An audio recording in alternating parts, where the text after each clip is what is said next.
All right, so here's the deal. It is, I am back from the CD Babies DIY music conference in Austin, Texas. And hang on, let me move my lights guy out of the way here a little bit. You getting any effect off of that? Sure. Yeah, the lights work great. I like him. He's my little moon man. Let's see if I can show him to you. My little moon man who's got got a little light show going on. I'm like, yeah, I'm gonna use that. Oh, his arms move. I didn't even notice that.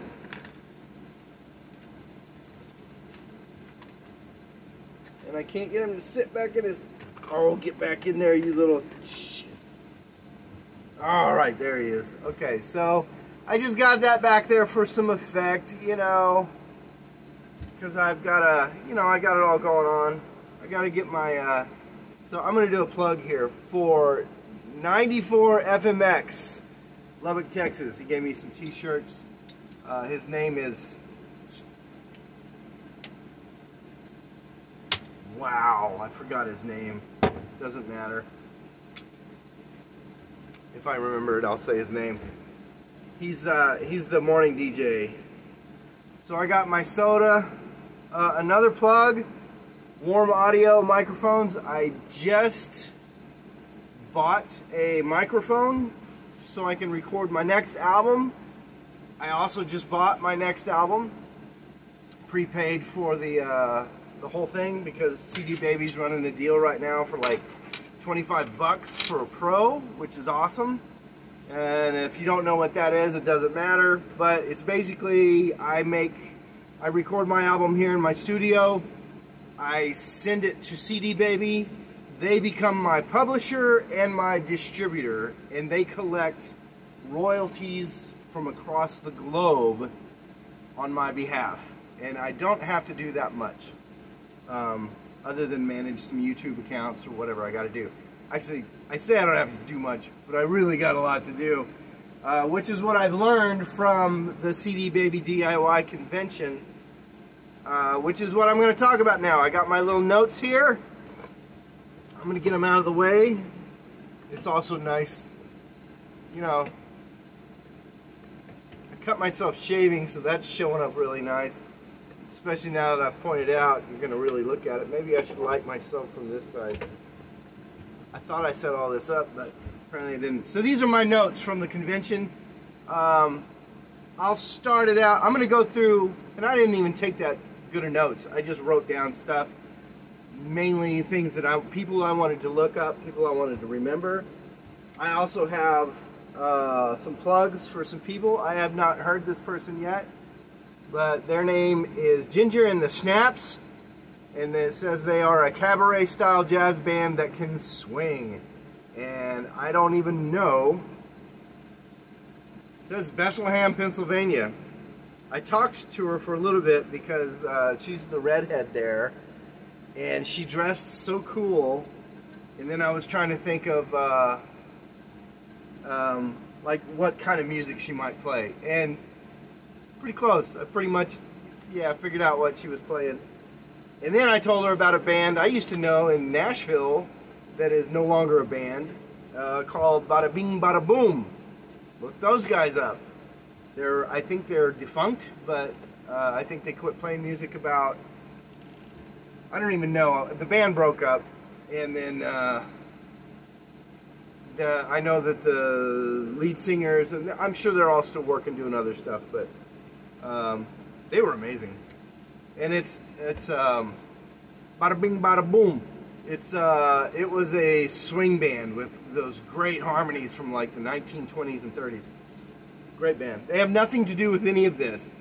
And most of the time when I tell people about things like that, it's just because it hits me and I'm like in the moment and I'm like, all right, check these people out. And maybe you'll get a connection out of it. Hell, I don't know. But anyway, I did a lot of that. So let me go back and think about this. This is also my t-shirt. This is actually the back of my t-shirt, because I'm wearing it backwards, because the front of it says we'll sink for food. which means sync licensing, which is getting your songs in movies and TV shows and commercials, things like that. That's what sync is. And that's really what I'm interested in a way to pay bills and, you know, actually fund this music thing, if it's even possible. And I don't know if I'm right for it or not, but you know, I did learn through this that they have zero information on that crap at all through the CD Baby DIY. What is it? It's the musician. Hang on, let me. I put up all my stuff. Here we go. This is what I went to in Austin. This is a bag they give you. So that is the DIY Musician Conference put on by CD Baby, which is based out of Portland, Oregon. And I've been with those guys since 2004 or 5 or something like that. With my first album with the LGs, with me and Al doing that album. The second album was The Bugs for Dinner that I put out, I think, in 2007 or 8. And then I took a long break and tried to destroy my life for 15 years until I came up with the latest album, not the latest, the Origins album, and then the latest album is the Nashville Millennium album. So I span 20-something years with CD Baby, and I told him that, and it was fun. It was great meeting those guys. I'll talk more about that in a minute.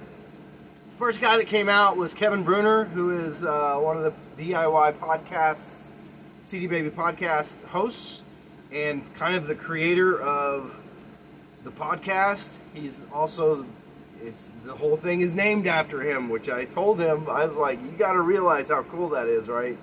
Like, you came up with this DIY CD Baby thing, and now there's a freaking convention in Austin, Texas at the Hilton with the same name. And I'm like, that's mind-boggling. I talked to Kevin a lot. I probably annoyed him because there's other things personally with me that I'm discovering also that since I've been, I'm kind of going through a personal awakening, I guess you might want to call it, which is partly due to sobriety, and then it's also probably like a midlife crisis or something. I don't know, man.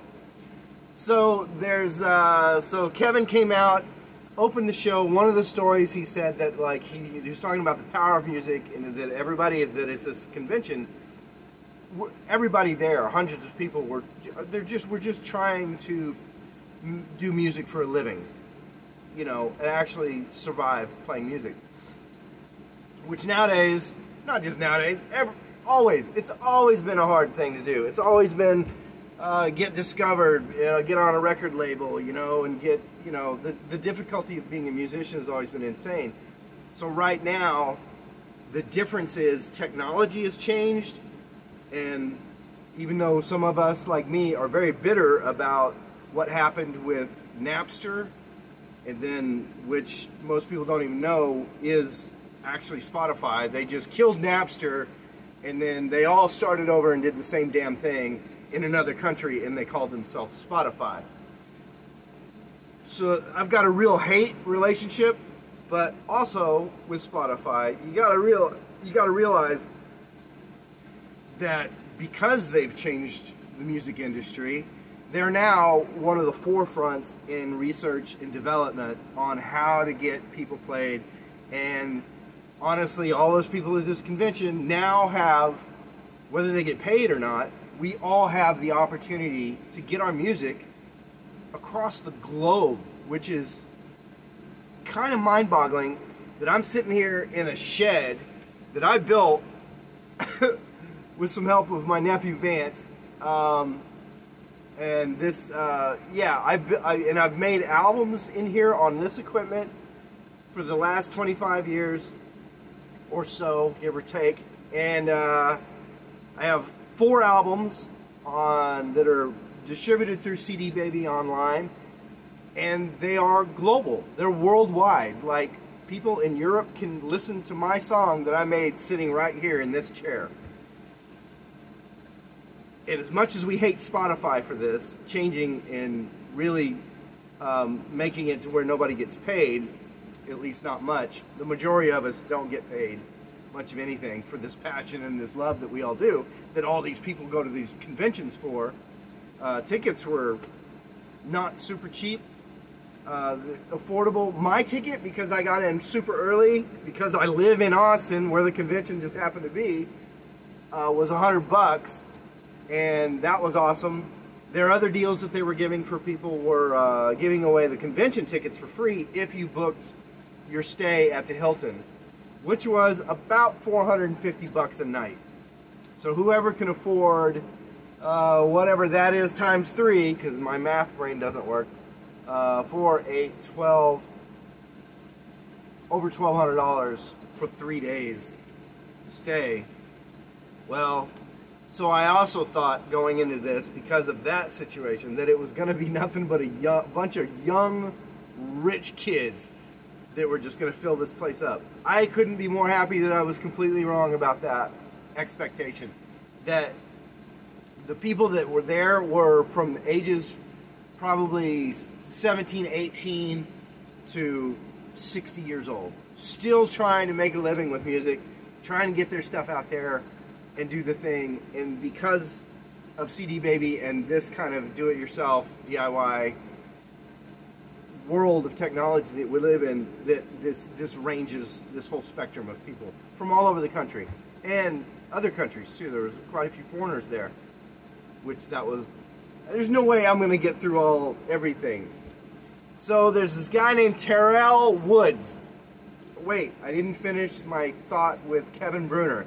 Kevin Bruner opens up, he's talking about the power of music and how cool it is that when he got on stage, and then someone came up to him later and said, you know, real personal, private, said, your song, whatever blah blah blah the song was, literally helped me through the darkest time in my life. And his point was that music is one of the most powerful things that we have, and we don't really need to take it for granted that just everybody can do it, everybody can put shit online. It still means something. The whole point of music is, and everybody that was there, very real human thing that the world desperately needs, especially now, always has been, but especially now with all the, you know, I don't have to talk about that. But, so that was the reason I tell that story, because that's how he opened the conference. And then later on, I'll just tell you, I'll finish that story. Like towards the end of the conference, I caught Kevin again, and I said, I have to tell you this about your podcast, that, you know, when you were saying that your song gets people through things, I told Kevin Bruner, I was like, your podcast does the same thing, where there are thousands and thousands of people, hundreds of thousands of people all across the globe that are listening to this podcast, and we're all musicians just trying to make it. And I guarantee you there's people out there that are alive because of the podcast. And he kind of took a step back and was like, yeah, that's cool, thanks, man. He's a strange guy. I'm a strange guy. So, yeah, whatever. So this guy named Terrell Woods came out, and his show name is called Carnage the Executioner. You can look him up, Google him. He's a rapper. I don't know what he's got online, but his live show kind of will blow your mind. There was later on, and I talked to him, you know, it's nice because all these people just hung around for 3 days, so you just see him in the hall and just like bullshit with them. It's great. Perfect for me because I'm an idiot, so I say idiotic things to people and they like it. So with Carnage, his name's Terrell, but I just think of him as Carnage. That's stupid. I would edit this, but I'm not going to edit this. Anyway, Carnage, the man, standing outside. I walk up to him. Earlier, we were in another seminar, and somebody said the whole saying, "How do you get to Carnegie Hall?" And it was this meme and this thing, and it was funny and cute, and it was very relevant to what we were watching. But that got me thinking. I'm like, Carnegie Hall. I'm like, so when I saw Terrell the next time in the hallway, I said, hey man, how do you get to Carnegie Hall? And he was like, oh! And it was just funny. That's all. It's a stupid story, very quick thing. So, there's that.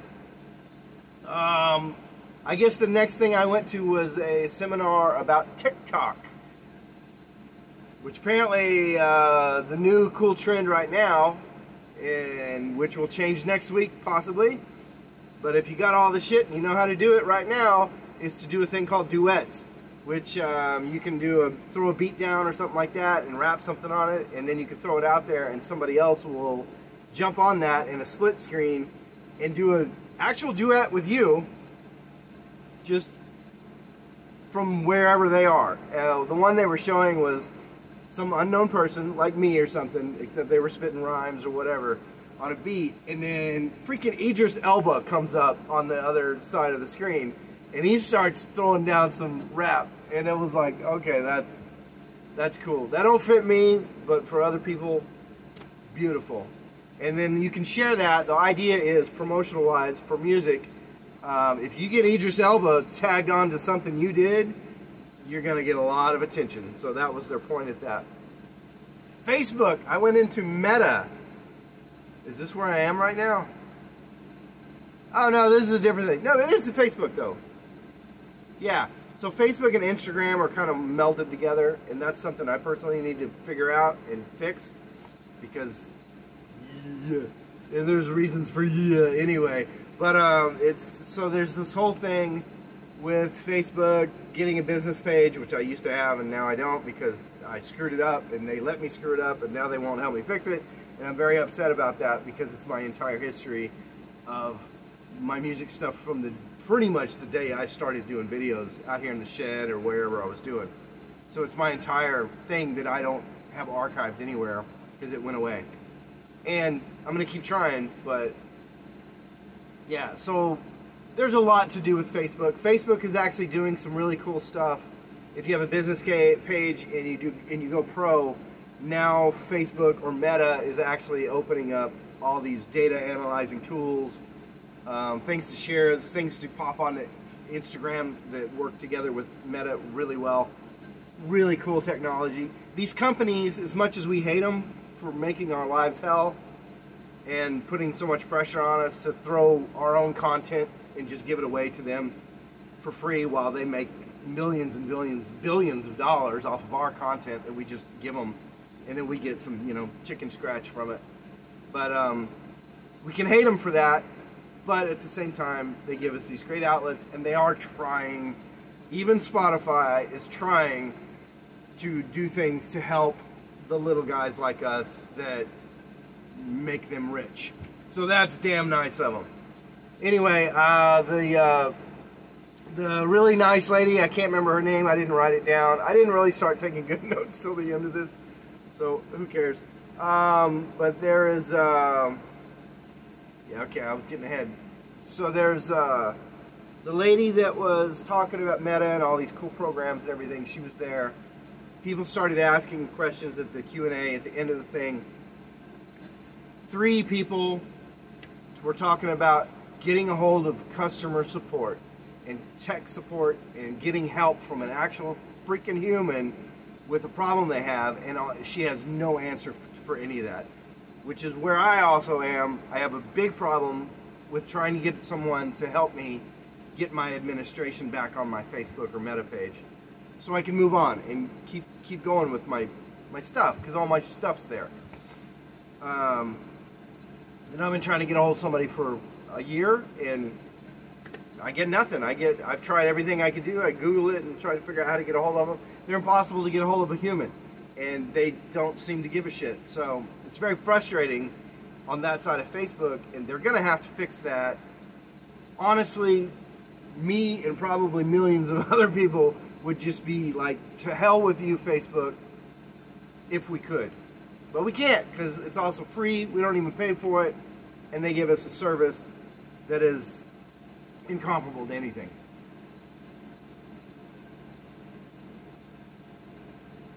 My voice is ragged for whatever's in the air today, but I can do this.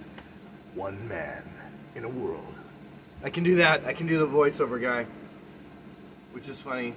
That was the best thing about having COVID a couple weeks ago too. Or 2-3 weeks ago, whatever that was. Luckily I got over it in time. Unless this is long COVID, which I've probably just super spread and killed everybody. But they should get vaxxed, I guess. Or just tough it out, sweat it out, man. But I have some videos somewhere of me, and my voice was really, really messed up and scratchy and deep and everything. And I was doing movie things with the movie guy voice. One man. Anyway, whatever. Got way off track. So there's this other guy who is a piano player. Another seminar I went to talking about how to keep your day job and all that.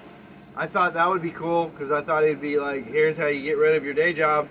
And nope.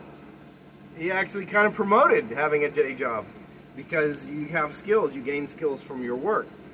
That's great if you're sitting in an office. I gotta get the green dot off my head. Yeah, air-conditioned office all day. For me, that's another part of this re-evaluating my life thing going on right now, is I am about to get out of the landscaping business because it's done nothing but made me so tired for the last 25 years that it's part of why I couldn't pursue my music, because I'm just wiped out, physically, mentally. And doing landscape in Central Texas when it's 90% humidity and 102 degrees, or even 85 degrees with that humidity, man, I grew up in the desert or something, so I just can't handle it. I've never been able to handle it. Nashville was the same. Landscaping just wiped me out. And I thought maybe since I quit drinking that I would kind of bounce back, but apparently I got old. So there's no bouncing back once you hit a certain age. You're just like, well, screwed up your body. That's it. You're done. So I'm at the point where I'm pretty much done landscaping. Not there yet. I got a few months. I even looked into getting some stuff, different inside jobs. And so I'm moving that way, and I'm gonna do that, and then it's gonna suck because I like the fact that I get to do my landscape job because I have my freedom. I have my own hours. I can,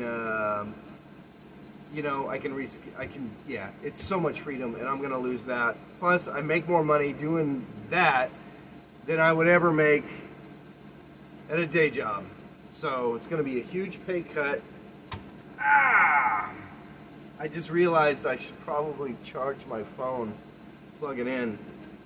I'll do that in a second. Let me keep going here. So this guy, the day job guy, his seminar, his name was Matthew Mayer. He's a piano player. He's got a song called Beautiful You. So you look that up. I just want to plug him because he did a really good job, even though he was talking about being an HR person and not a landscaper, so it didn't pertain to me. Let's see. There was Sound Exchange, which was nice to know about. CD Baby already, I don't even need to get into that. You should look into it if you're a musician and you have music out there. Basically what they do is, if you're not signed up with a publisher and you're doing your own self-publishing, you're probably missing out on some mechanical royalties out there, and that's what Sound Exchange does. They collect that for you for free, and that's awesome. But if you're with CD Baby Pro or somebody like that, they actually do sign up and collect your mechanicals. I think, I'm not 100%, that's one of the things I gotta look into. But they do, CD Baby does do a lot of your collections for that kind of stuff. So, whatever, good thing to look into. Okay, so I wandered around a bit. There's a United States copyright booth, which I have information here. I have homework, because I have failed at copyright stuff. And I know it, and I've done it for years, but it's too damn expensive. 30 bucks a song. And you start adding up 4 albums at $30 a song with at least 10 songs on each album, you're looking at some bucks. So that's why I've been very discouraged by doing that. But now you can actually copyright an album probably for 30 bucks. I don't know. I haven't read it. I got to read it. So that's something I got to do. The other important thing that I learned from these guys, actually the next day when I talked to them, because I told them how funny it was that I have 4 albums that don't really have legal copyrights other than the artist copyright that exists just naturally when you create something. But that doesn't stand up in court quite well when somebody else steals your shit. So I told them, well, I'll just sue them. And they're like, well, you can't sue anybody if you don't have it registered first. So if somebody steals your song, they make a big hit out of it. If I don't have it registered as a copyright before they do that, I don't have any, there's nothing you can do. You're just screwed. So copyright is very important. I got to get on it and do it myself, even though it's expensive, but it is definitely something to do. My answer to that was like, well, I guess then if I wrote a hit song and somebody stole it, at least I know I could write a hit song and I just need to write another one and copyright the damn thing. So that's my answer to that. The other funny part about the guys at the booth, there was a girl, and I didn't get their names, man. I wish I would have got their names. There's a guy and a girl there, lady, guy, and a girl, a man and a woman at the booth, very nice. And I told them about, I was like, there wasn't anybody around and they looked bored, so I was like, okay, all right. I was like, hey, you guys want to hear something? You want to hear a weird one? You want to hear a complicated copyright thing? And so they're like, yeah, okay. So I go and I tell them about the Pearl Beer tapes that I have. One tape that has Willie Nelson, Waylon Jennings, Merle Haggard singing songs about specifically for Pearl Beer from about 1967, 68, somewhere in there. That if you know anything about what I'm doing, I've got a YouTube link that plays little parts of them, because I'm trying to research and find out what these songs are and why they never use them. And they're not, I search online, there's nothing there. I have contacted everybody from the Pearl Beer archives to the Nashville Country Music Hall of Fame to Willie Nelson's archives, which is called StillIsStillMoving.com, to talking to Willie's excellent kids and probably annoying them too much about it. And but I did learn things from them, which is great. And I might do one thing. There's one. Amy had the best idea, so that might be what I do with it. Also, just today, I'll spill it right now. I don't care if nothing ever happens. I'm not going to jinx my life. It's already been jinxed. So, I jinxed my own life, by the way. I'm not blaming anybody. So, Amy Nelson said what to do with these tapes is to put it out for auction and just sell the tape. And she's absolutely right, because I have no legal rights to play the tape, to put it online, or to make money. I could give it away for free if I want to, and then it's just gone forever. But I don't know if it exists anywhere else. And so it's a very interesting thing. And they actually really appreciated the story. They let me play it for them because I have the entire thing on my phone, because I digitized it off of this reel-to-reel player back here. Went and bought it just for that reason. I didn't know I had the tape. I found the tape on that reel-to-reel, and they digitized everything. But it doesn't exist anywhere except my phone, my hard drive, and in a secret box hidden in a secure location, because it's possibly worth priceless. If it's the only tape that exists of that recording, it is absolutely priceless. But legally, I have no copyright claim to any publishing rights or royalties, because I didn't write the song. It goes back to the owners, Merle Haggard, Waylon Jennings. Since they're gone, unfortunately, their trust, their family has the copyright to that. They get any money made off of it, they get to that. And of course, Willie Nelson, who's still alive, gets it, gets whatever he wants to off of it. So, but the cool thing is, I've been reaching out to a bunch of people. This is going on a tangent, not about what I was talking about. Basically, a really popular reporter from a really popular magazine and a host of a podcast called One by Willie called me today, because I'd emailed him last week, and told him the story about the tapes, and he wants to pitch it to the magazine, Texas Monthly Magazine, and see if they'll run a story on it. And they may not. Right now, there's nothing, and I probably shouldn't even spoil it, but I don't give a shit because I still have the tape. That's all I have. I don't own anything else, but I damn sure own that tape. So that's awesome. And it's awesome that John contacted me. So that I played for the entire thing for the copyright people, and they loved it.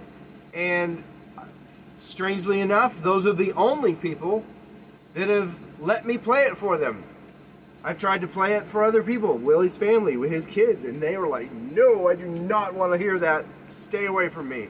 And I don't understand why. I really didn't understand then. I have a little better understanding now. But so anyway, it was great to actually play it for somebody and blow somebody's freaking mind from this actual recording from over 50 years ago of 3 of the arguably most famous American musicians and songwriters of all time. So that's what I have, and that's a great thing, and hopefully it becomes a story.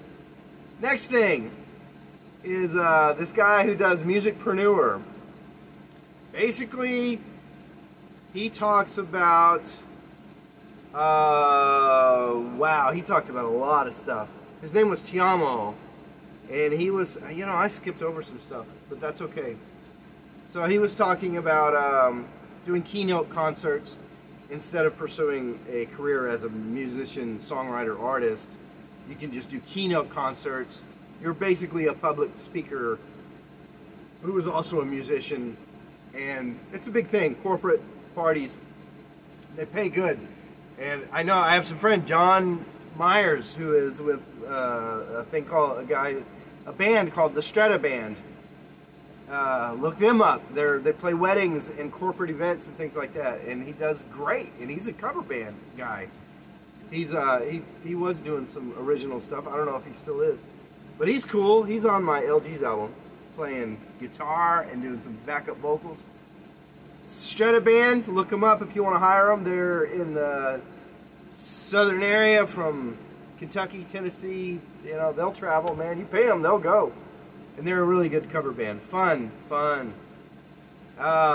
Okay, so that's that guy. The next one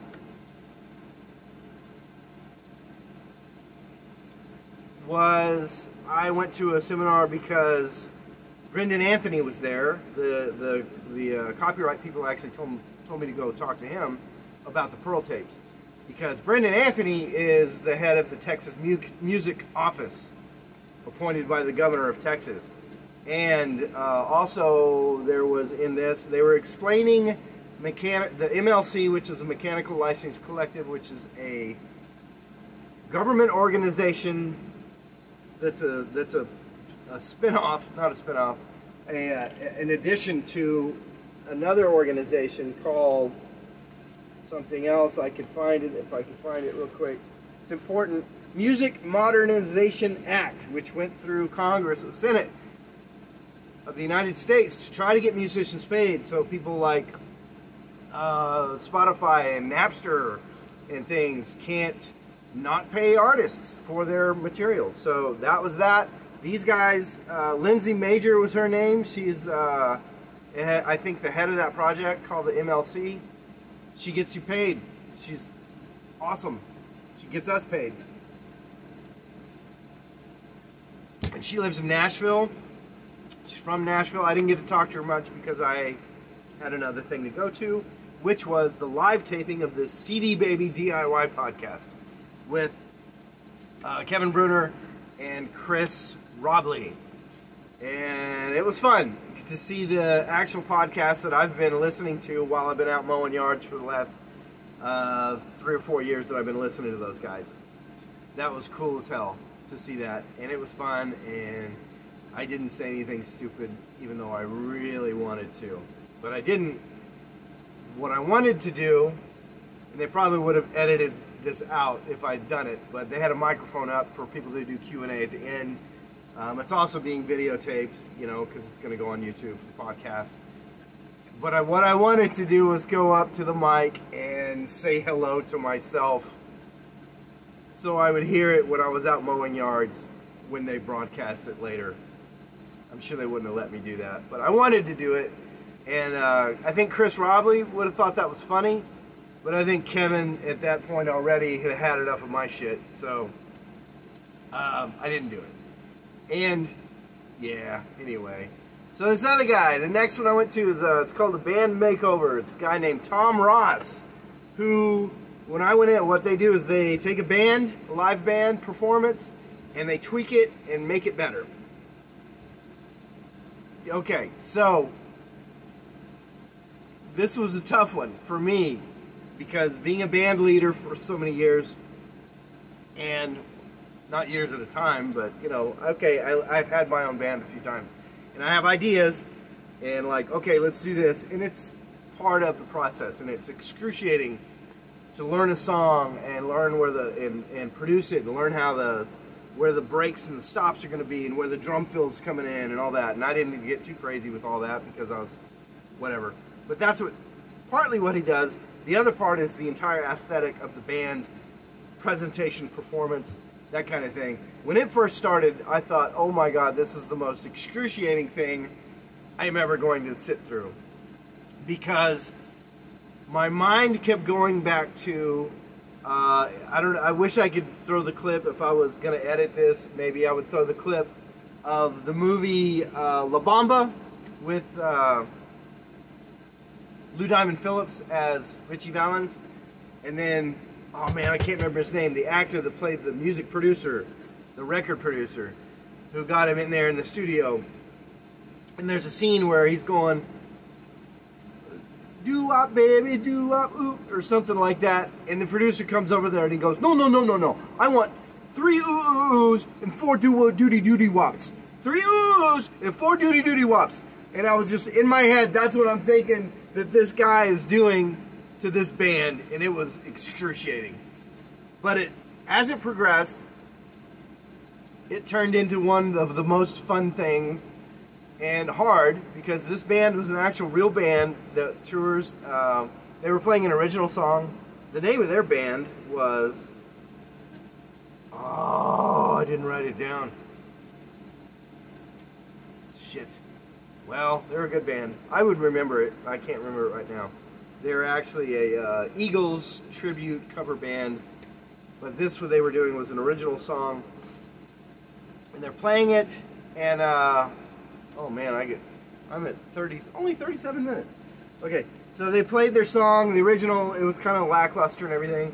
Tom Ross and his partner, I can't remember her name, she came out, and they just redid the band. They took the lead singer's guitar away, and as a lead singer and a guitar player, man, you hide behind the guitar. That's part of your whole thing.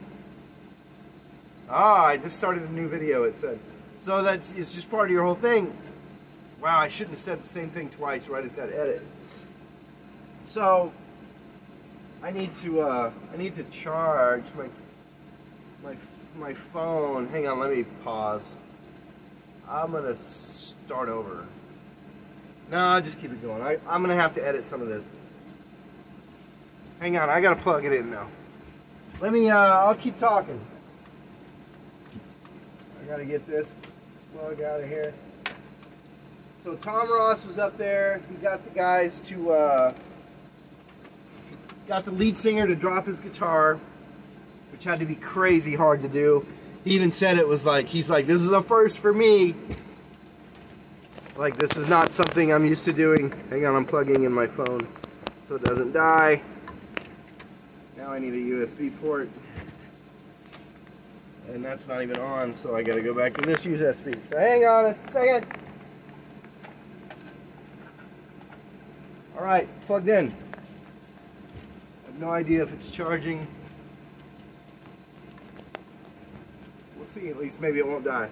So the guy takes this band and revamps, makes them stand here, makes the guitar come out, stand on a speaker and play the leads,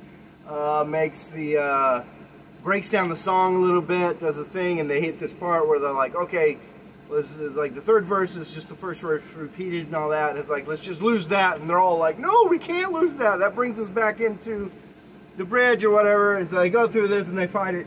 And the only reason I'm saying all this is because I said something crazy and stupid out loud and got everybody's attention.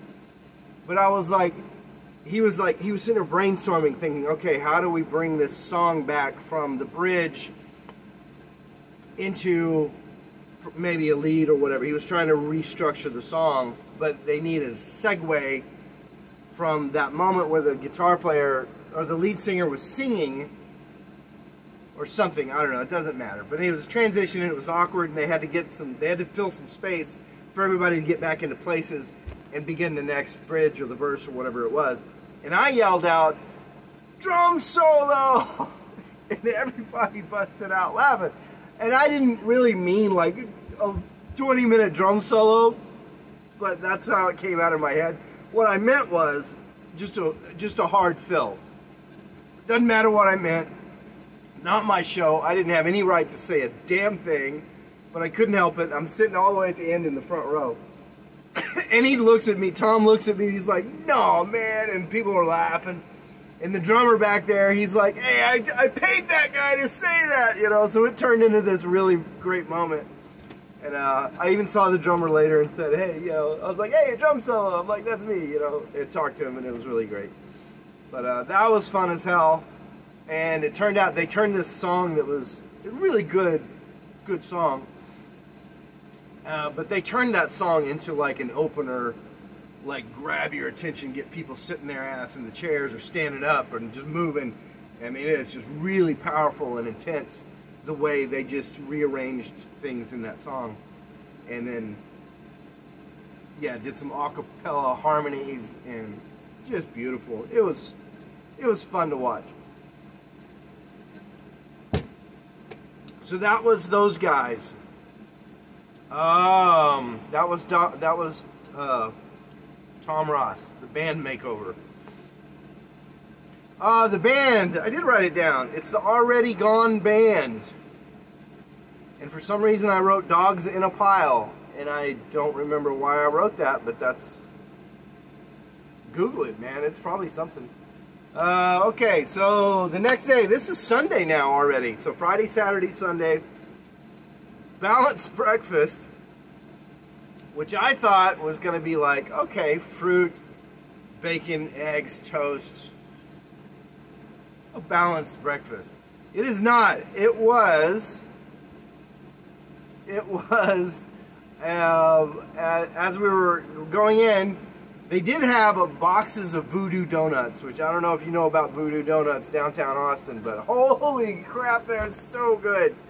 My oldest kid, Jay, actually took me down there like a year or two ago just to go to Voodoo Donuts. And yeah, it's freaking awesome. So when I saw Voodoo Donuts, I'm like, oh, I'm in. I don't care what I'm doing. So he doesn't, the dude, the speaker guy didn't allow anybody to sit down. It was all standing up. And I already got a donut, which is good, because they were going to go fast. But I don't know why people didn't. I don't care. I got my donut. And then it was basically a networking group. And at first I thought, like, oh, shit, I think I'm joining a cult. And I'm like, they got Voodoo Donuts. I guess I'm in a cult now. I'm good, you know. As long as they got the donuts, I'll join the cult. At least for, you know, till the next seminar, whatever. So it was fun, and then I go through, and so yeah, and so people, we're all standing in a circle at this point, and we're supposed to talk into the mic, say where we're from, say what we do or whatever, plug ourselves, I guess, but give information about, for networking, so people know who we are, to meet people, which I don't care about that. I wasn't there for that, so, but it was still fun. And it was fun how that worked out because people kept coming in. The circle did not stay a circle. I don't even think it started out as a circle. It just went all chaotic and crazy. And for me, that was hilarious. And then watching people, one guy in particular who was just really eager and excited about saying his name and where he was from into the microphone. And it's like, really just not that big of a deal. But he was really excited about it. And I was like, I remember being excited about things. So that was funny to see that guy. The people I wrote down from that, there's a band called Goose, that I need to look up. I don't know anything about it. Somebody recommended that. There's a guy who sells moon water at Meow Wolf. That is an actual, like, I guess moon water in a bottle or something at the place called Meow Wolf, which is, if you don't know what Meow Wolf is, like Meow the cat and wolf like a wolf, Google it. I think there's only two. One's in Santa Fe, New Mexico, where it started, and now there's one in Austin. It's really expensive to go, but it is an interactive art exhibit where you crawl through tunnels of washing machines and dryers and weird shit. And I haven't gone because it's too expensive, but I want to go. So this guy somehow got a deal selling water for them. Good for him. I don't remember his name and didn't write it down, but I like to plug things, so that's good. Another girl there who started a thing called Trauma Core. I don't know what that is, but it's basically, it's like therapy music for people going through a hard time. Sounds important. It's a good idea. People need it. So thumbs up to that. Didn't get her name. I didn't write this stuff down fast enough. There's another guy who actually was, and I didn't even mention the open mic night, which was music, which I did not play at because I'm like, why would I play an open mic? I'm not getting paid. They just told us don't do stuff without getting paid. So, but people do. But it was exposure and everything, and some of them were good, and some of them were great, and some of them were not good, and probably should not be doing this. But only maybe one or two. But everybody else is pretty awesome. And I did stay for most of the open mic. I don't know that I have any stories for that really. That's before, I didn't even write that down. That was, I think, Friday night. And I'm already on Sunday here. So I bring it up because the guy who opened the open mic was arguably the least presentable person. And I didn't get his name. I have his card somewhere. Real good guy. He does kind of novelty music. He does, I think it's an album or his name or website. It's called Ducks with Pants. He's out of San Francisco. I remember that. These are things that I'm going to look up to and research some more because it's funny. He was a good guy. We became kind of friends, but then kind of like, just like, okay, went our separate ways. I never did get to say goodbye to him though. That sucks. But I'll probably connect with him because I told him about the Bugs for Dinner CD, and it's like, I don't know what this is, but I like the name Ducks with Pants. So we're buds. I'm in, start a cult. I'll join it, man. Okay. So, and then there's another guy I met who they gave him the mic. And he said, it's great. It's like, he may be the only real musician at the whole place. He was like, yeah, my name's, I can't remember his name. I got his name. No, I don't know his name, but I'll find his name. And he's like, yeah, I'm with a band called Trip Tonight, and I'm the drummer, and I'm cool. Then he handed the mic off. And I was like, I like that guy. It's all right, man. Oh.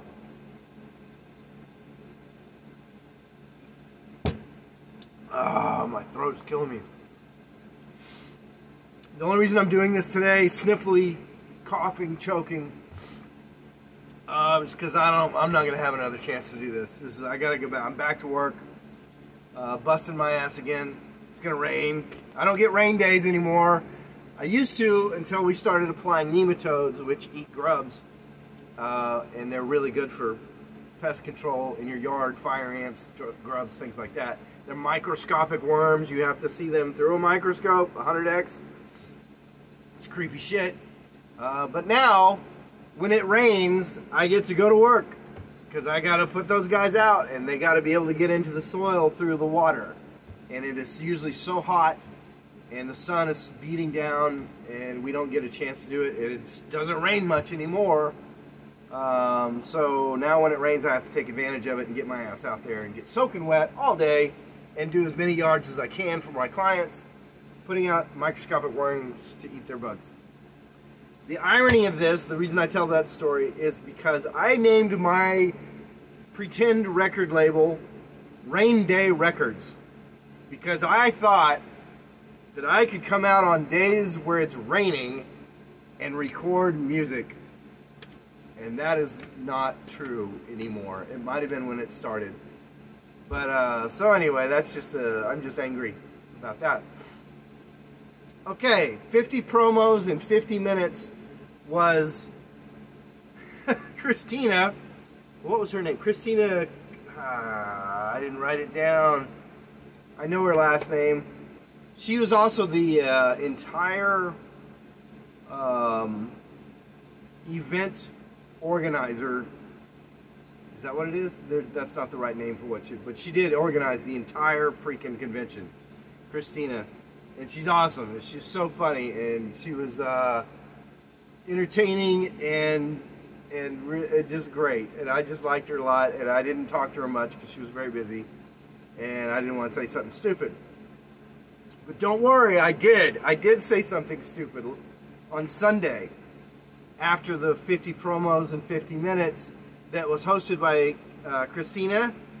And her music is called Siren and the Sea. And I haven't listened to it yet, but I did look at it. And just looking at her presentation, it's amazing. So her music has got to be great. You know, just look at it. If nothing else, the art's great. I haven't listened to her yet. But she's also really high up at CD Baby. She works for a lot of these people work for CD Baby. The crew and stuff.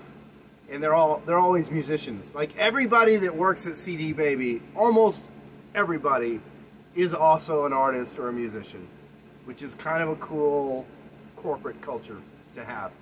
So, Christina and Robley, Chris Robley hosted this thing, and it was a bunch of memes, not memes, well, there were some memes on a screen, and they went through 50 promotional ideas in 50 minutes, so one a minute. And they did really well at going through this. They just blow through them. And it was really entertaining and really funny because Chris is hilarious and a great guy. And it was enjoyable. I love talking to him. I talked to him a lot too. And of course, Christina is also really funny, and they're just really good at presentation and everything. So I have all my silly little notes in here, talking about using smart links. Setting up my profiles. Chris said it's like, okay, if you have your music on Spotify or Amazon Music and you didn't bother to put a picture up of yourself in the corner, your music sounds like shit. And everybody in the crowd was like, whoa! Like, and he's like, I'm sorry. It's like, that's a little harsh, I know. But basically it means that you didn't even take the time to put your freaking picture on your music. Why the hell would anyone assume that your music is any good in the first place? That was his point. But that's Chris, and that's why he's so funny on the podcast and live and in person and just even talking to right next to me. Super funny. Great guy. So that's a good story. Blah, blah, blah, blah, blah, blah. There's Stitch Video, which is a good thing. Canvas is on Spotify, which you can throw up little videos. Yeah, just jump on existing playlists like I was talking about with the Twitter duets, things like that. I just need to add lyrics to my sync on Spotify Music so people can read along my lyrics. A super signature is an interesting thing. Never mind, that doesn't matter. Basically, a super signature is at the end of an email or some kind of information you're actually communicating with somebody. A super signature just means you've given them some information or a link or something usable. Not only a sign, signature or whatever, but say, oh yeah, by the way, here's a way to get free tickets to my next show, whatever, something like that. That was a really, really good seminar there. The end of that, of course, they went out to the booth to answer questions and talk to humans like me that shouldn't be talking to anybody. And I can't find it. Oh my gosh. Let me look on here on my phone. See if I can show you who I'm talking about. Well, I'm not going to do that. Never mind. That's going to take too long. I'll just explain it. So I told Christina that I pulled up an image of this cartoon character named Mabel. And she is from Gravity Falls, a animated show that was on, I don't know, I don't think it was Netflix or Disney. I don't know what it was on. My son Cody loved that show. And it went through whatever amount of seasons, and it was so well written that it actually started and ended with this whole twist, beautiful series for an animated show. Written in even some performances by Alex Hirsch, was the guy who made it at Gravity Falls. He's also got some other stuff. He does a lot of things, animator. But Gravity Falls is amazing. One of the characters is a twin sister named Mabel, who is this interesting character, and for some reason I thought Christina reminded me of Mabel. So I showed Christina a picture of Mabel, and I asked if she knew who that was, and she goes, yeah. And I'm like, well, you kind of remind me of her. And immediately she backed up, and she was like, why? Because blah, blah. And I don't even know what she was saying, but I think I offended her immediately, which I didn't expect, but I should have. Who likes to be compared to a cartoon character? And probably not the nicest one in the world either. And then she was like she's like, why do you think I'm like this or whatever? And I was like, and I just like out loud, it just came out of my brain, is that because you're just adorable. Mabel's adorable. And then she was like, she just stops, and people laughed, like everybody in line. I think I even cut in line to show her this stupid fucking picture. And then, but everybody got a good laugh out of it. And I walked away pretty much knowing that I have offended Christina forever, and I'll probably be removed from Spotify if she finds out who I am.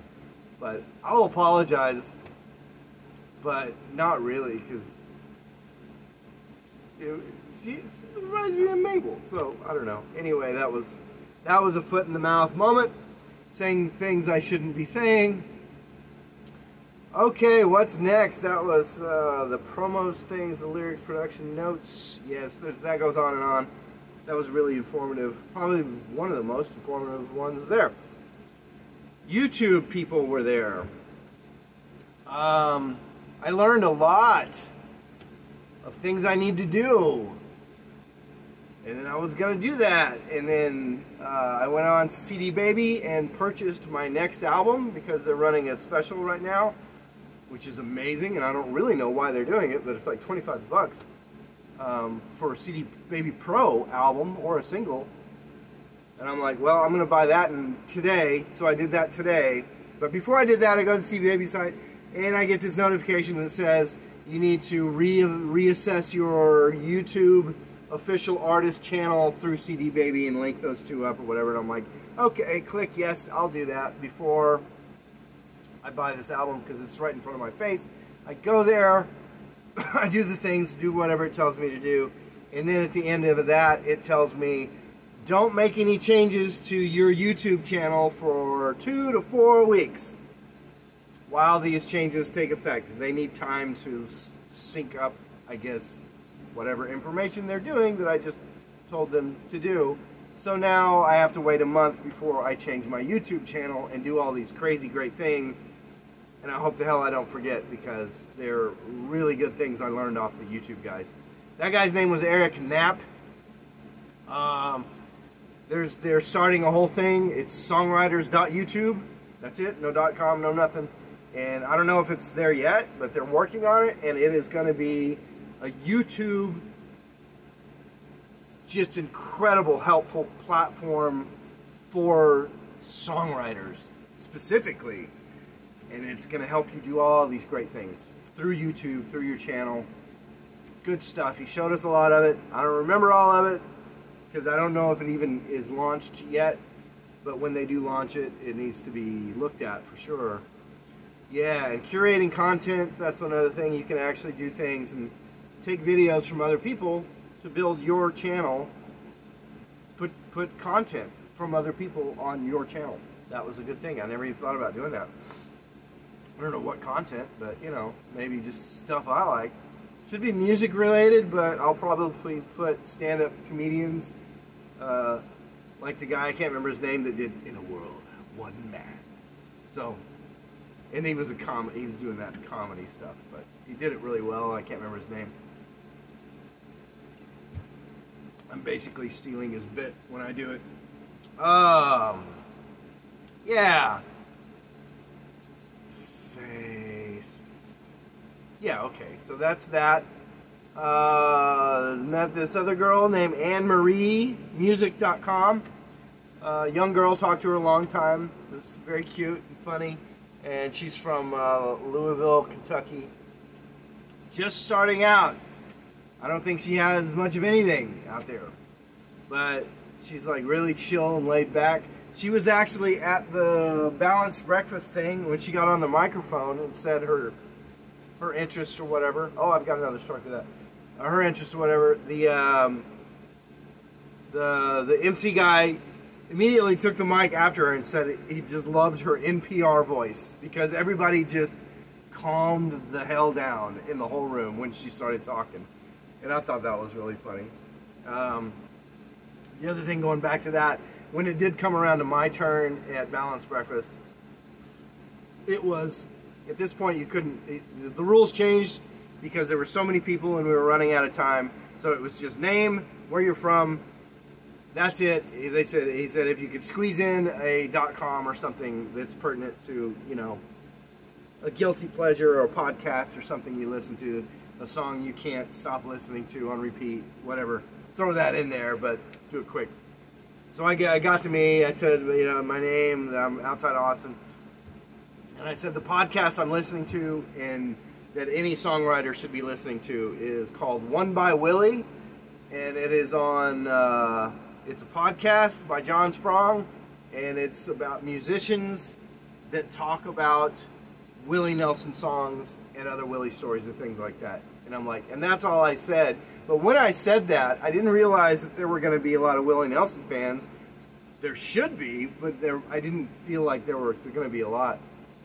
But I did hear like a collective gasp around the room of like when they heard One by Willie and what, you know, what I explained, and they were just like, oh, that, you know, and there people, I could hear people scratching in their notebooks and typing into like, oh, One by Willie. So when John called me today, I told him that I plugged him at that, and then that people, you know, that I got him. So that's cool. That's just fun. That's all. That's fun stuff.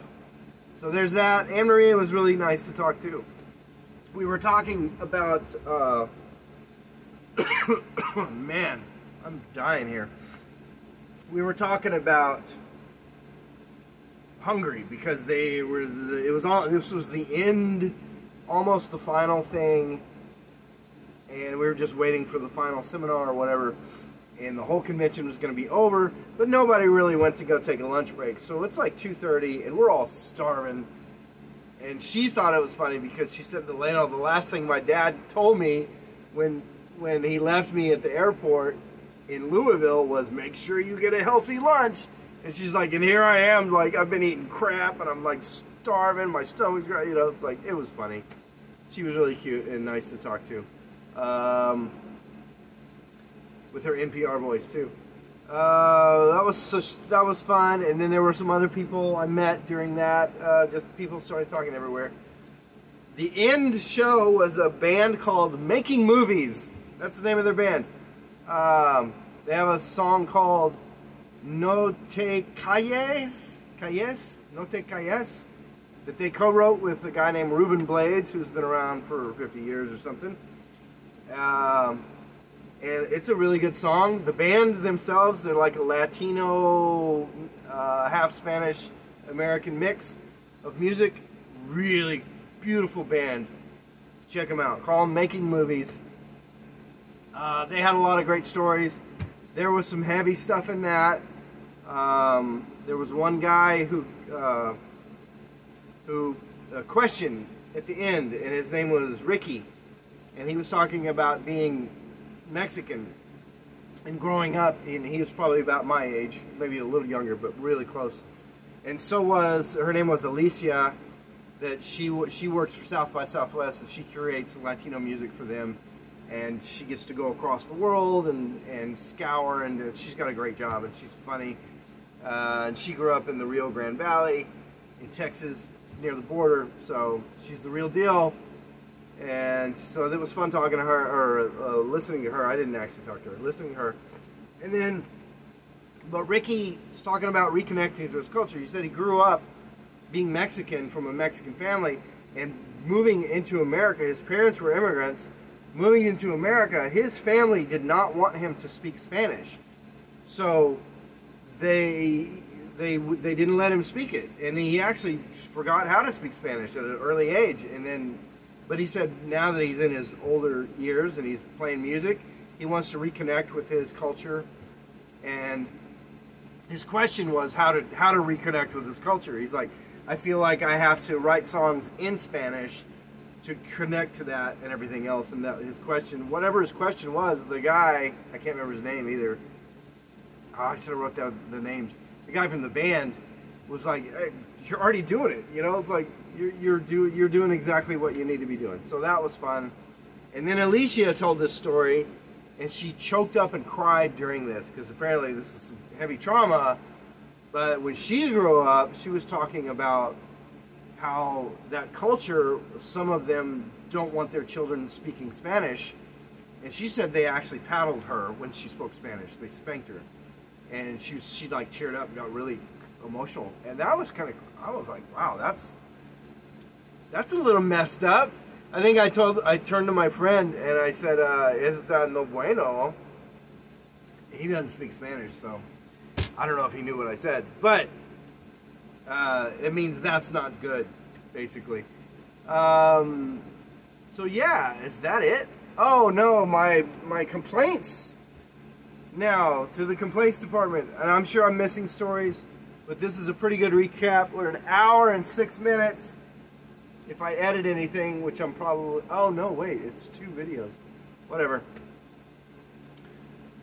So, what's missing from the conference that I noticed, a little thing called Bandcamp, which is kind of a big thing for artists and musicians right now. They're nowhere to be seen. SoundCloud, also, much like Bandcamp, nowhere to be seen at this conference. My complaint about Facebook, Meta, tech support, there's no tech support. That needs to happen at something like this so people can get help. And the thing that I went for sync licensing, zero representation for that. Nothing about doing that. There's one thing here somewhere. Maybe this is the one thing that I got from it. Are you cut out for film, TV, or video game compositions? Well, I don't know. I'd like to find that out myself. Nobody at the conference could help with that.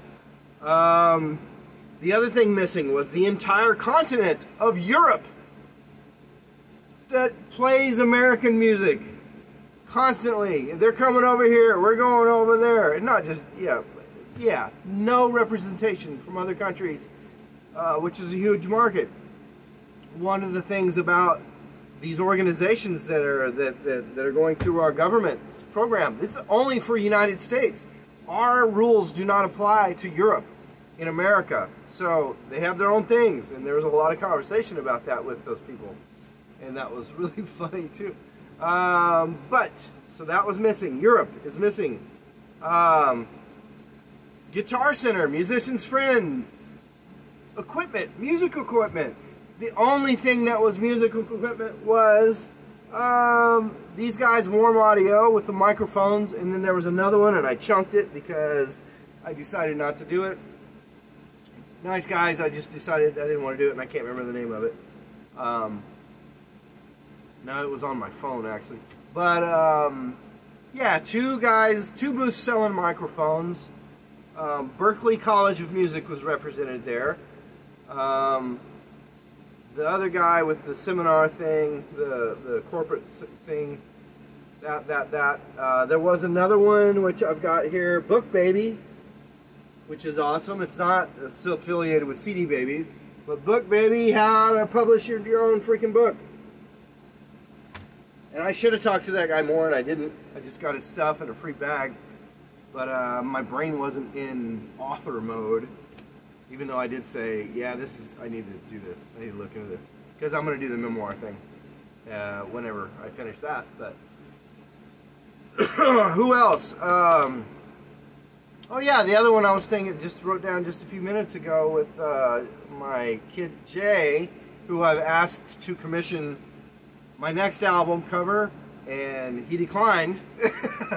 But that's okay, because I've asked someone else, and hopefully they'll do it. A girl named Hope Cross in Lubbock, Texas. She is one of the best artists I've ever seen. So I've asked her, I haven't heard back from her, and she might say no, and that's fine, because I'm not going to pay her enough. I should be paying her much more, but I don't have any damn money, so yeah. We'll see what happens with that. But I would like her to do the art for my next album cover, and maybe help get her paid by other people, maybe?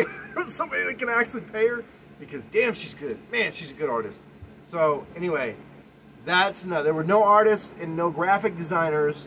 They didn't even talk about cover art and thumbnails and putting your name on the album. Do you put your name on it? Do you not put your name on it? It's because if it's digital, you know what? Your name's going to be right next to it. It's going to be the album cover and then your name. Anywhere that your song, this is according to my kid Jay, my wonderful smart boy Jay, who told me on Nashville Millennium to not put my name on the cover, because anytime a song comes up, anytime it comes up on Spotify, Amazon, any YouTube, it's gonna have my freaking name on it. I don't need to put my name on the album cover when it's a digital world. It's always gonna be linked to my name. So that was brilliant from my own kid, who maybe should just get a seminar together, become a speaker. He could do it. This is a bag of, well, I did show you ginger, only because it's huge and it doesn't fit in the bag. But this is a bag of all my, crap. These are cards from people I met. I didn't mention, the best friend I made there was a guy named Ben Shaw. You can look him up. His music is benjaminshawmusic.com. There's a lot of Benjamin Shaws out there, but yeah. Anyway, he lives in Rhode Island, and he met me on the first day. I was waiting for the booth, or for the event to open. They had a big rope across the thing. You couldn't walk through. So I'm just sitting there, and I sit in a chair with my little backpack. I don't know what I had. I don't know what I had. And I'm just waiting, and it's a big long table with a tablecloth over it. It looks official, but there's a lot of people just sitting there and waiting because there were chairs. There's no chairs anywhere else. So we got those chairs. I'm sitting in the chair on the end, of course, because I'm not gonna. And then there was one chair in the center, a lot of room around. And Ben comes up and sits. He asks, "Hey, kids, anybody sitting here?" I'm like, "Yeah, go for it, sit." And we start talking, and immediately we're just like friends, right there. One of the jokes was, because we were sitting at the table that looked so official, we were like, I was like, yeah, let's sit down together. We'll answer questions if people come up. We'll be like the information booth or something. And sure as shit, people started coming up and asking us questions. And we're like, oh yeah, just go, it's 2 doors down, take a right. It's in Salon J and whatever. And we're both just giving all this information, which was just, I don't know, it was just funny, man. It was just funny how it worked out. Didn't really get to hang with him that much, talk to that much, just kind of in between sessions. I think we were only in 2 or 3 at the same time, and even then, we're not paying attention. We're looking at what's going on, so we're not talking or anything. And he did a showcase on Saturday night, I believe. I videotaped it and sent it to him, emailed it to him that night. And so he got to see his own performance. And I'm like, well, I wish somebody would have done that for, I wish someone would do that for me too. So I didn't mind doing that. I don't mind doing stuff for people. I did it for Ben. Took some pictures of him talking to Kevin and stuff and emailed those to him. I don't know if he's got them yet. He might be on a plane or whatever back to Rhode Island. There's a lot of other stories with that, with stuff, but the other guy I thought that was kind of funny, I didn't even know he's a local guy, Austin guy, but he was like, I think the official CD Baby photographer. So he's taking pictures of all these places, and I start noticing this guy, and so I go up and talk to him like the second day. I'm like, are you you're like the photographer for this whole thing? He's like, yeah, man. I'm like, that's a cool job. I was like, that's awesome. And I told him, I was like, oh no, it wasn't then. I was like, that's cool. Whatever, met him, everything. His name is I can't remember his name. It's on my phone. Whatever. He's also a really good musician too. I looked up his stuff. He's good on Instagram. I just can't get to it anywhere right now because it's on my phone. I'm using my phone to record. So he was the photographer there, and I told him that night coming home, crashed out. I wake up thinking about it, and my head is just spinning. There's so much going on at this conference, and I've never done anything like this before in my life, really. The closest thing was in Nashville. I went to a Photoshop seminar, and that was fun. So that was the closest thing I've ever done that time, and so now this is the second time. It's fun. I love this stuff, man. I like adventure. So then I'm thinking the next morning or whatever, I'm like, the photographer, nobody ever takes a picture of the photographer. He's working his butt off. He's the only photographer. He's not going to have any pictures of himself taking pictures. So I told him the next day that, basically, and then I started taking pictures. So I got about 25 pictures of him, and I sent them to him, and along with my own pictures that I took, because I'm like, hey, you want to use anything? I don't care. Because I took a few good ones. My camera sucks, but whatever. So what else? That's it. I think that's it. It was a blast. Maybe next year I can get my friend Al to come down, and we can just cut up and make jokes and be rude the whole time. And that would be even more fun. But I don't even know if it's going to have much more to offer. I think my personal focus is going to be get more involved in South by Southwest, since I'm in Austin and it comes down every year in spring, and try to get into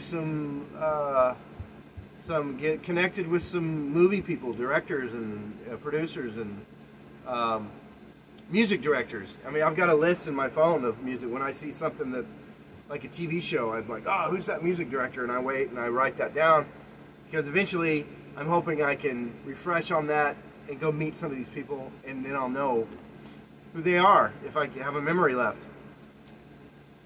That's the plan.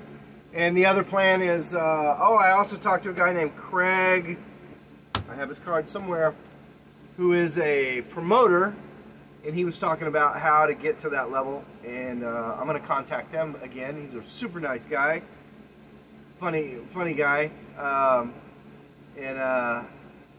yeah, I like him. I would like to work with him, but I'm not ready yet, and I don't know how that works yet, but I have a feeling he might help me figure that out, so that's cool. BigSid.biz is my new branding. Everything goes to that. It's the same stuff, new name. Big Sid sounds easier. It's actually, I'm gonna go by the Big Sid, because there's already two other Big Sids out there, and I am totally stealing the name from them, even though I have a picture somewhere of my name on a marquee that says Open Jam Tonight with Big Sid. So I need to find that picture, because that's from about 2005. So that'll date me with the name to that far back. That's it. Go check out some of these people if you can. That would be great. I got to do the same next chance I get. I'm going to go through my contacts list and log everything. Remember who the hell I need to talk to before before I forget, and then I have that information. Hopefully pretty soon, gonna work with, fingers crossed, with John Sprong, with Texas Monthly Magazine to get the Pearl Beer thing going, because ain't nothing bad gonna happen if that happens. I could tell you for sure. Even if I don't, whatever, sell the tape. By the way, if you want to buy the tape, I am gonna sell it. The price right now, special price, if you want to collect this rare Pearl Beer tape from 1960 something to 70 something with Willie Nelson, Waylon Jennings, and Merle Haggard on it, possibly the only existing tape of this recording. It's only this offer right now, $10 million. You can have it. I'll drive it to you for $10 million. I may have to borrow the money to get there, but I'll drive it to you in a sealed, climate-controlled box, and then you can do whatever the hell you want to with it, and I will help the world with my $10 million, because I have so many ideas, and probably to the point I would just give up music, songwriting altogether, and just work on other stuff. But I'll still be playing music, you know, I'm not going to give that up, but I don't have to worry about it being a career and the bread and butter if I get 10 grand or 10 million in the bank, minus gas to, you know, or airfare to get it to wherever. I figure there's probably somebody in Spain, Portugal, maybe Germany, that really loves Waylon, Willie, and Merle Haggard. And they probably have more money than they have any idea of what to do with, or even how money really even works. So I'm counting on that guy to give me $10 million, and then I'll be doing this in a bigger room for sure. I mean, I won't be doing it in a shed. So yeah, and then you call me up, I'll give you $10, something like that. You know, just put a like on my thing, and I'll send you $10. I'll do it. I'm not afraid to do that. All right, this is the end of this one. It's 1 hour and 23 minutes or so. Thanks for watching. I've got to put this on YouTube and then figure out in a month to rearrange YouTube. So I don't know how it's gonna work, but we'll figure it out. All right. Rock on, I think. Keep happy. I need a closing tagline. That'll do, pig. All right.